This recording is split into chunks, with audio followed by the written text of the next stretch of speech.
नमः शिवाय। भगवान शिव के सबसे प्रिय गणों में से एक है नंदी। नंदी जी कैलाश पर्वत के द्वारपाल भी हैं।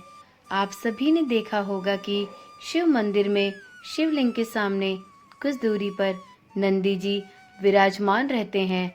कई लोग जब मंदिर जाते हैं तो नंदी के कानों में अपनी मनोकामना बोलते हैं। ऐसी मान्यता है कि नंदी के कानों में अपनी मनोकामना बोलने से वह जरूर पूरी हो जाती है। लेकिन कई लोग सिर्फ भगवान शिव की पूजा करके ही घर चले जाते हैं। लेकिन भगवान शिव के साथ नंदी की पूजा करना भी अत्यंत आवश्यक होता है। कथा कहानियों के अनुसार भगवान शिव ने नंदी को वरदान दिया था कि जहाँ उनका वास होगा वहाँ नंदी हमेशा विराजमान रहेंगे। इसलिए जब भी मंदिर जाएं तो शिवलिंग के बाद नंदी की पूजा जरूर करें। अगर आप शिवलिंग की पूजा करके सीधे मंदिर से बाहर निकल जाते हैं तो आपको शिवलिंग की पूजा का पूरा पुण्य नहीं मिलेगा। शिवलिंग की पूजा करने के बाद नंदी के सामने एक दीपक जरूर जलाएं। इसके बाद नंदी महाराज की आरती करें और किसी से बिना बातचीत किए नंदी के कानों में अपनी मनोकामना बोल दें। शिव मंदिर में लोग नंदी जी के कानों में अपनी मनोकामना बोलने के बाद ही बाहर आते हैं। कहा जाता है कि शिव जी अधिकतर अपनी तपस्या में ही लीन रहते थे। उनकी तपस्या में विघ्न ना पड़े, इसलिए नंदी जी हमेशा शिव जी की सेवा में तैनात रहते थे।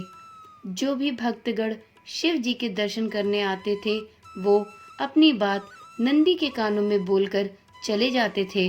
नंदी जी से कही गई बात शिव जी तक पहुंचती थी। इसलिए लोग मंदिरों में नंदी के कानों में अपनी मनोकामना बोलते हैं। मान्यता ये भी है कि शिव जी ने नंदी जी को स्वयं ये वरदान दिया था कि जो भी कोई तुम्हारे कान में अपनी मनोकामना कहेगा उस व्यक्ति की सभी इच्छाएं जरूर पूरी होंगी। नंदी के कानों में अपनी मनोकामना कहने से पहले उनकी पूजा जरूर करें। कहा जाता है कि व्यक्ति को अपनी मनोकामना नंदी के बाएं कान में बोलनी चाहिए। इस कान में मनोकामना बोलने का अधिक महत्व है।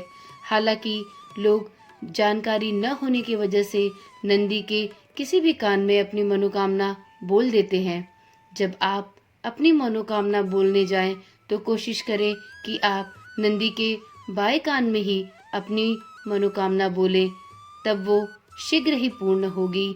और जब भी आप नंदी से अपनी मनोकामना बोलें तो अपने दोनों हाथों से अपने होठों को ढक लें ताकि कोई आपको देख नहीं पाए।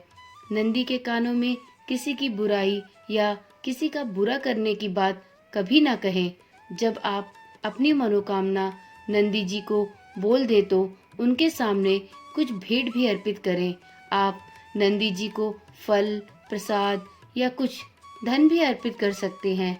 इस प्रकार नंदी जी के बाएं कान में अपनी मनोकामना बोलने से आपकी इच्छा जरूर पूरी होती है। उम्मीद है कि इस वीडियो में बताई गई जानकारी आपके लिए ज्ञानवर्धक रही होगी।